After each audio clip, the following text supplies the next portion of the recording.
Assalamualaikum warahmatullahi wabarakatuh. Bismillahirrahmanirrahim. Innalhamdalillah, sholatan wassalaman ala rasulillah, amma ba'du. Apa kabar anak-anakku? Semoga kita senantiasa diberi kesehatan oleh Allah dan juga kita tetap semangat dalam belajar. Anak-anakku yang saya cintai, berjumpa lagi dengan Pak Lutfi bahwa pada perjumpaan ini kita akan belajar Al-Quran Hadis, tentunya memasuki materi selanjutnya, bahwa kemarin kita sudah belajar tentang surah At-Tin dan pengenalannya. Namun sekarang kita akan belajar isi kandungan dari surah At-Tin. Oke, silakan anak-anakku buka buku paketnya di halaman 94. Sebelumnya, mari kita membaca surah At-Tin terlebih dahulu. A'udzu billahi minasyaitonir rajim. Bismillahirrahmanirrahim. Wattini wazzaitun wa turi sinin wa hadal balatil amin.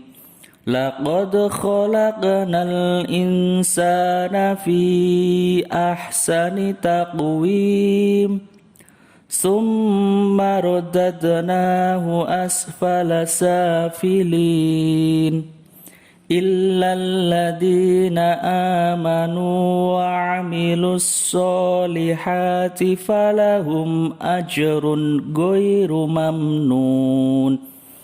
Fama yukadzibuka ba'du biddin alaysallahu bi ahkamil hakimin. Shadaqallahul adzim.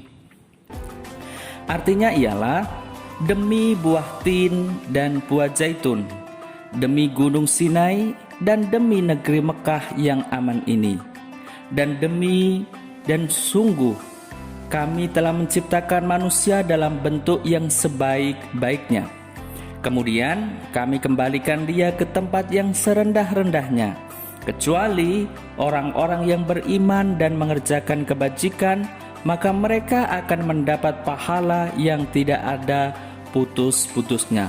Maka apa yang menyebabkan mereka mendustakanmu tentang hari pembalasan setelah adanya keterangan-keterangan itu? Bukankah Allah Hakim yang paling adil? Quran Surah At-Tin ayat 1 hingga 8. Anak-anakku yang saya cintai, kandungan surah At-Tin ini mengajarkan kita bahwa Allah Subhanahu wa Ta'ala menciptakan manusia itu dalam bentuk yang sebaik-baiknya, yaitu sempurna. Kenapa?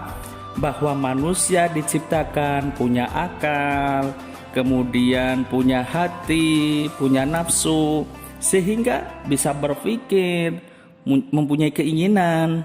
Bahkan tubuhnya pun juga indah, melebihi keindahan bentuk tubuh makhluk lain. Kenapa? Manusia ada tampan, ada cantik. Nah, itu bentuk manusia yang diciptakan oleh Allah, yaitu seutuh-utuhnya atau paling sempurna di antara makhluk lain.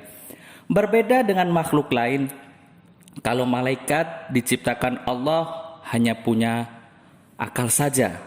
Kemudian kalau jin, kalau setan, atau kalau hewan itu hanya diciptakan oleh Allah, hanya memiliki nafsu saja, tidak punya akal. Sehingga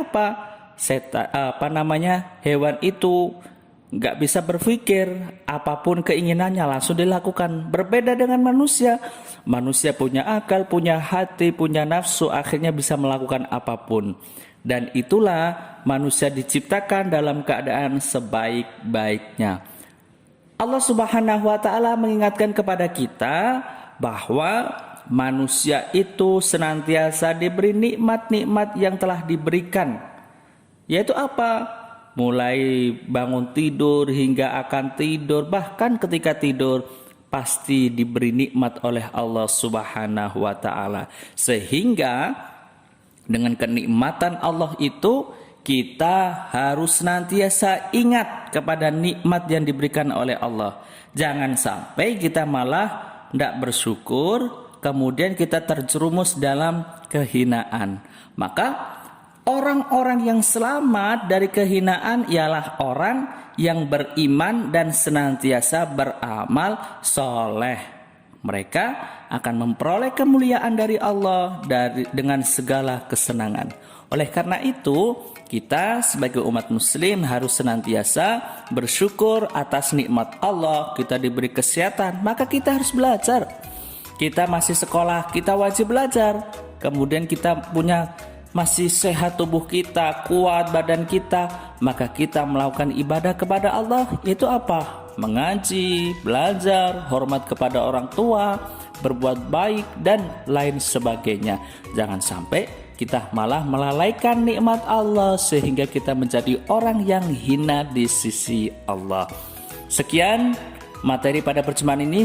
Silahkan kita senantiasa harus belajar, dan belajar. Wassalamualaikum warahmatullahi wabarakatuh.